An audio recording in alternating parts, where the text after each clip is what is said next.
il y a une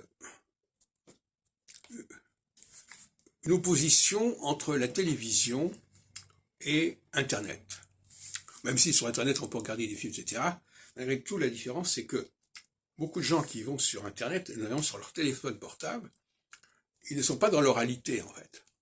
Il y en a quelques-uns qui ont des écouteurs, mais globalement, ils lisent des choses, ils écrivent des choses, ils envoient des choses par SMS, et puis tout ça, un ensemble de messages ou de blogs où on a à lire, etc.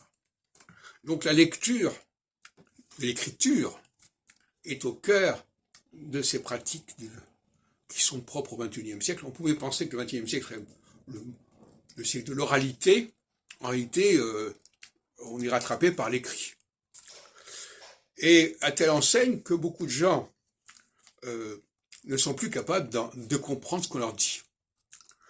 Et c'est pour ça qu'à mon avis, par exemple, moi je fais des émissions dans l'oralité, mais je fais aussi beaucoup de production d'écrit. Parce que ce sont deux registres qui se complètent et qui ne visent pas forcément le même public. Pourquoi?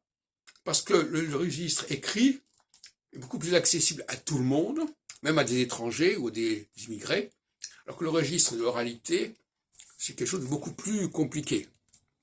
Comme je disais l'autre jour, quelqu'un, les gens préfèrent parfois aller voir des films en version originale, sous-titrés, parce qu'ils préfèrent lire les sous-titres que d'écouter la langue française directement.